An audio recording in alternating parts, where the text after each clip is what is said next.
عايزين ناس عارفة.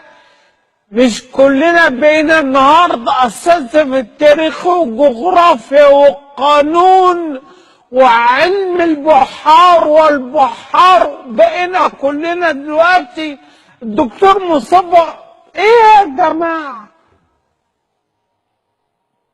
ايه يا استاذ حمدين؟ علاقتك ايه بالجغرافيا والتاريخ؟ ايه يا خالد يا علي؟ علاقتك ايه بالموضوع؟ خلاص، هي البلد دي بنرميها كده؟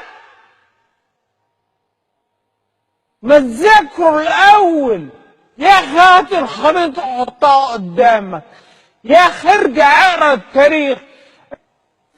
ازاي يا جماعه كده؟ يعني انا مستغرب من ناس كده بلاقيهم بيجروا وخلاص. يا جماعه فكروا. الراجل ده اللي انتوا نزلتوا واديتوا الثقه كلها، يجي في لحظه تقول له ان انت مين ده؟ تجري ورا واد اراجوز حرامي نصاب قاعد بره.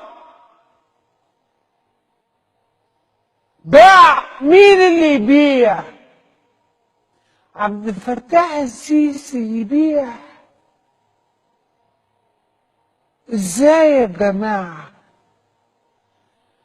انا مش مصدق نفسي.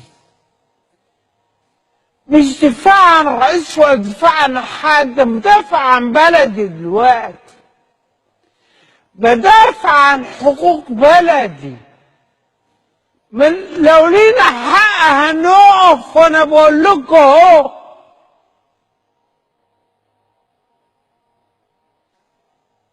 لو سمحتوا محدش يغيبكم.